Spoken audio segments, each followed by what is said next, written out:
नहमदुहु व नुसल्ली अला रसूलिहिल करीम अम्मा बाद। দিন এক সাহাবী আল্লাহর নবী আল্লাহর হাবিব সাল্লাল্লাহু আলাইহি সাল্লামের কাছে এসে বললেন, ইয়া রাসূলুল্লাহ, ইয়া হাবিব আল্লাহ, আচমকা মৃত্যু কেমন, ভালো না খারাপ?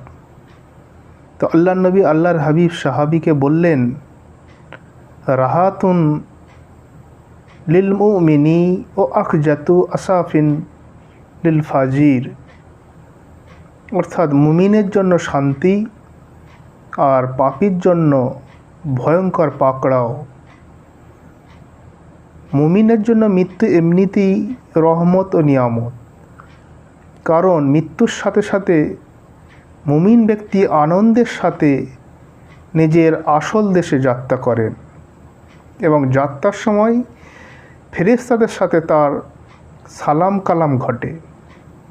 তাছাড়া মুমিন ব্যক্তির আচমকা মৃত্যু হলে দুনিয়ার সমস্ত প্রকার দুঃখ কষ্ট পেরেশানি থেকে মুক্ত হয়ে আল্লাহ পাকের নিকট পৌঁছে যাওয়া যায়।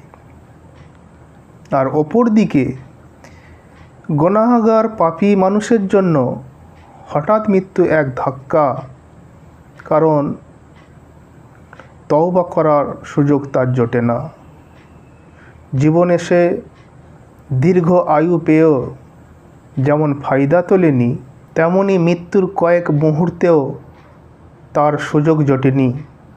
তাই পাপী মানুষের হঠাৎ মৃত্যু আক্ষেপের কারণ ও ভয়ঙ্কর পাকড়াও।